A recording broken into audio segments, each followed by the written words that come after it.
What's going on YouTube? My name is Christian Abrams. My name is CRizzy Takes, whatever you may prefer. This video right here is something new I'm trying on my channel. It's called CRizzy Takes. This is episode 1. This is the pilot. What does that mean? YouTube's hit or miss. I have videos that have gotten up to 20,000 views, and I also have videos that have no more than 40 views. This is the first time doing it, so first time things always have its kinks and has its problems. So I'm gonna work on that. But right now, this is the first video. As you can see in the title, CRizzy Takes Episode 1, Tampa Bay versus Chicago. That's what I'm gonna be talking about in this episode.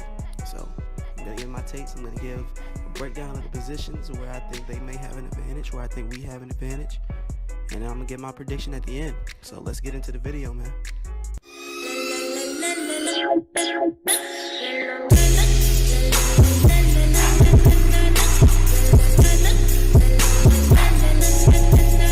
Alright, when you talk about the games, obviously one of the biggest things in the game is obviously injuries. So when you look at the injuries for both of these teams, obviously the more affected team out of these two teams are the Chicago Bears. Last week, the Bears were without Prince Amukamara. I know he's still questionable for this week, which is obviously going to be huge for the Bears if they want a guy that can cover Mike Evans or a guy that can cover Deshaun Jackson. Big time week for them, and that's a big question mark. Now, moving on from question marks to guys that are definitely out. Jarrell Freeman on defense, big time linebacker for them. He's out for the season, or at least he's out for a pretty long time. I know he won't be playing this week. I know Kevin White definitely won't be playing this week, and obviously we know Cameron Meredith won't be playing this week. So those are some pretty huge things, huge gaps that for the Bears. The Bears, obviously, they don't have a lot of wide receiver depth. Guys like Brandon Marshall, Alshon Jeffrey, no longer with the team. Obviously, they've gone their separate ways. So guys like Josh Bellamy are going to have to step up against what I feel is a pretty good Tampa Bay Buccaneers defense. So those are two pretty big positions that are going to be missing for the Bears this season. I mean, at least this week. As for Tampa, no real big injuries. We have some guys that are recovering from little bumps and bruises. I know throughout the preseason, Brent Grimes had a little cut on his leg, but I'm pretty sure he's going to be 100% for this weekend's game. Pretty much it's not injuries that's affecting us as much as one suspension, and that's Doug Martin's 3-game suspension. Obviously, he's starting the 3-game suspension this week. Last week's game postponed, obviously. So, but no real big injuries for us. So if you had to look there of who's going to be more affected by injuries, it's obviously the Chicago Bears. So that's pretty much it for that part. Moving on to the breakdown of the positions, we're going to start with the Chicago Bears offense versus the Bucs defense. Pretty much, I feel we're going to start with the strongest suit for the Bears, and the Bears obviously have a pretty good running game. They have Jordan Howard last year, who had either he had the second most rushing yards out of everybody in the league, or he had the second most rookie rushing yards behind Ezekiel Elliott. Either way, that's impressive. He's obviously he's a deadly player. I didn't really recognize who he was until sometime last year when we played him, and I started to hear all these stats, and I looked up the stats, and this is an impressive guy. Obviously, this whole offseason I knew about him, but he's a very impressive player. And then you have Tariq Cohen, the rookie. I'm at a HBCU myself, Hampton University, and I remember Hampton playing Tariq Cohen at North Carolina A&T. That's a really good player. I'm not surprised that he's doing that he did as well week 1 as he did.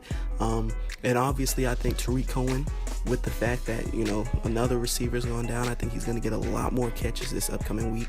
It's going to be a big time week for him again. However, that's not a position that necessarily scares me, because I have confidence in our front seven. I have confidence in Gerald McCall. I have confidence in Chris Baker. I have confidence in Noah Spence. I definitely have confidence in Quan Alexander and Levante David at the end of the day. And I think a lot of people are sleeping on our rookie, Kendall Beckwith out of LSU, same college as Quan Alexander. I think that he's going to be a big time player to add a lot more depth to our linebacker position. So we'll see how that goes, but I feel as though that's the biggest advantage that the Bears might have, because they have two really talented running backs coming out of the backfield. However, I feel it's an advantage that after a while we can slow down. All right, getting into the Bears passing attack. This is probably the one that I feel most confident in our matchup for. aside from guys like, I think Tariq Cohen is really going to get a lot of catches out of the backfield. But aside from that, no disrespect to the Bears, but I'm not too concerned here. I know they got guys like Kendall Wright, and they got guys like Marcus Wheaton. Those are guys that have to be respected. However, I know Marcus Wheaton, I think he's questionable or something around those lines. So, that could be a plus for us, depending on how that goes. But also, I think that the biggest player for the receivers, on the receivers end for the Bears, is going to be Joshua Bellamy. I think he's going to get a lot of looks. He's a really good player coming out of Louisville. I remember when he was in college. Tight end wise, Zach Miller, Deion Sims, those are guys that can possibly get the ball at the end of the day. But mostly I feel guys like Kendall Wright, Joshua Bellamy are going to be the biggest guys, the biggest targets receiver wise that Mike Glennon is going to look for. And with that being said, I feel guys, Brent Grimes, Vernon Hargraves, TJ Ward up top, I feel that we're going to be able to handle that as well as we possibly can for this being our first game. I don't think it's going to be perfect at first, but I'm not too concerned with their receivers. But I understand that they can hurt us if we don't play well. So, moving on from there, you go straight to the quarterback spot and Mike Glennon. There's no team in the NFL that knows Mike Glennon better than Tampa Bay. I like Mike Glennon. I like him as a quarterback. I think it was the right move for them to make him the starting QB. But like I said, there's no team that knows him better in the NFL than us. Obviously, Dirk Cutter coached him for 2 years. He didn't coach him as much as he coached Jameis, but he coached him for 2 years. Then you have our defensive coordinator, Mike Smith. Mike Smith, former head coach of the Atlanta Falcons. He has game planned against Mike Glennon before, so he knows some of the tendencies that he's going to put up. We know him pretty well. I think he's a decent quarterback. I think he deserves the starting spot that he has. However, I think that he's not going to be that effective against our defense, and that's not us boosting our defense or anything. I just feel as though we're going to know him and we're going to be prepared for what he brings to the table. Therefore, I feel we handle that as well as you possibly can in a week 1 performance. So I think that we're favored on that side too. Okay, we are moving on to the other side of the ball. Tampa Bay's offense versus Chicago's defense. I'm going to start again with the thing that I feel that we have the biggest advantage in here, and that is our receivers versus their corners. Listen, this is no disrespect to Chicago. Again, I want to make that clear. I'm not here to disrespect Chicago and say that they're not this and not that. However, with all that being said, especially with the news that Prince Amukamara might be out of this game, obviously they have talented corners, and I'm not going to take away from those guys. Obviously, Kyle Fuller is a talented corner from Virginia Tech. But after that, Prince Amukamara, if he was on the other side, then it would be a different story. I think they're going to struggle. We have a lot of weapons, and I feel as though they're going to struggle to stop us. I think Adrian Amos is a pretty good safety for him. Quentin Demps obviously is pretty good, but I think there's a lot of weapons for it. So obviously, outside of Mike Evans, put it this way, last year we did a great job against their secondary, and that was with Mike Evans and Adam Humphries and Deontay Dye, and Cameron Brate. This year we had Chris Godwin, we had Adam Humphries is still there, Mike Evans is still there, we had Deshaun Jackson, we had OJ Howard and Cameron Brate, and I feel as though it's going to be real hard for them to stop us in that area. Now, I'm not going to say it's going to be easy. I'm not going to say that we're going to put up 40 points because of that. I just feel as though that is the biggest advantage that we have. Now, I could be wrong, but I feel as though that the biggest advantage that we have on the field, period, whether it's defense, offense, is our receivers versus their secondary. I feel that's our strongest point. People have told me, the Bears, they held the Falcons to 23 points, so if they can hold Atlanta, who had, I think, the best offense in the NFL last year, what makes you think they can't hold you? And my response to that is, that was week 1. This is week 1 for us, but I'm saying that was week 1 for them. That was week 1 for both teams, and the Falcons, that sometimes, they've been known to struggle last year, if you need any proof of that.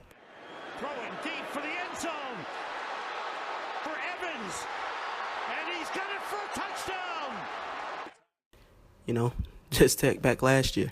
So pretty much I'm pretty confident in that spot, but I'm not in any way dissing Chicago.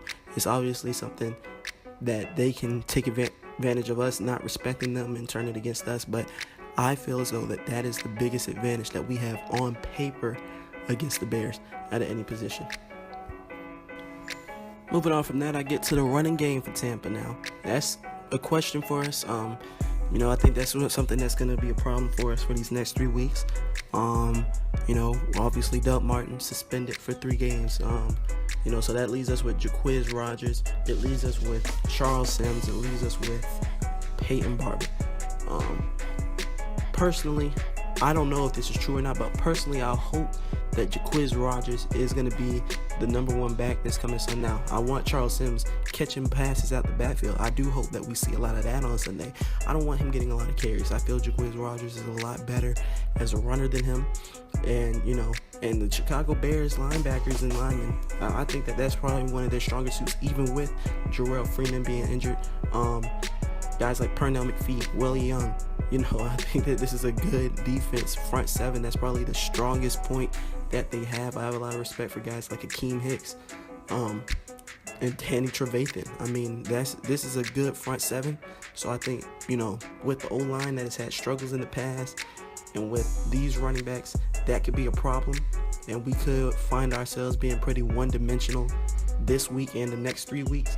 Hopefully that's not the case, but I went from what I think is our strongest point to probably the weakest point that we have this upcoming week and for the next 3 weeks definitely, and that's going to be our running game. I think that's a concern. I think that's going to make us one-dimensional. I think it's going to make us one-dimensional early, and I think it's going to create a couple problems early for us. So with that being said, I'm going to move on from that and get right into my prediction.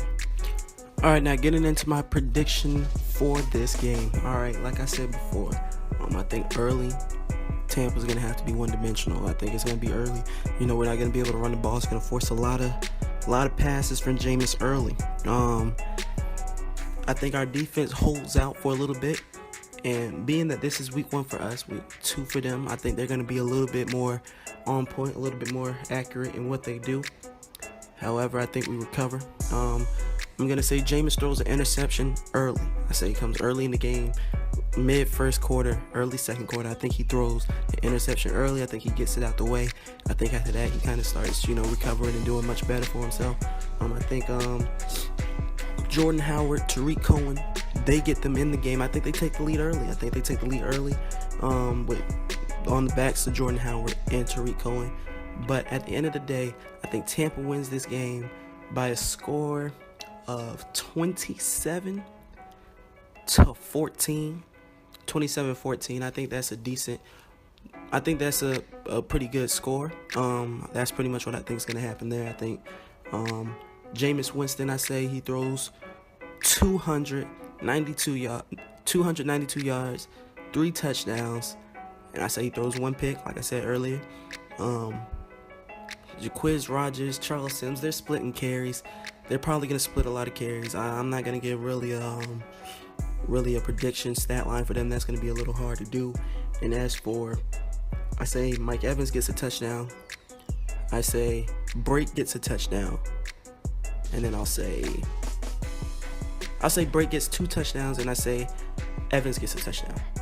I think a lot of people, they're so focused on O.J. Howard, and I think a lot of people are so concerned about what O.J. Howard's going to do that they're going to forget that Brake is a good tight end, and he's no joke. He's no person to play around with. So I say Brake gets 2 touchdowns. I say Evans gets 1 touchdown. I say Mike Glennon, I say he throws 214 yards. I say he throws for 1 touchdown. And I say late in the game, he'll throw a pick. And then I'll say Jordan Howard, I say he'll run for about 102 yards. But I don't think he gets in the end zone. I think Tariq Cohen gets in the end zone. And I think we'll say Joshua Bellamy, I say he catches a touchdown. All right, so I say Tampa wins this game 27-17. It's a good day for Jameis. After he starts off rough, I say Mike Glennon. It's a decent day for him. I think Jordan Howard, Tariq Cohen are going to be the best players in this game for the Bears.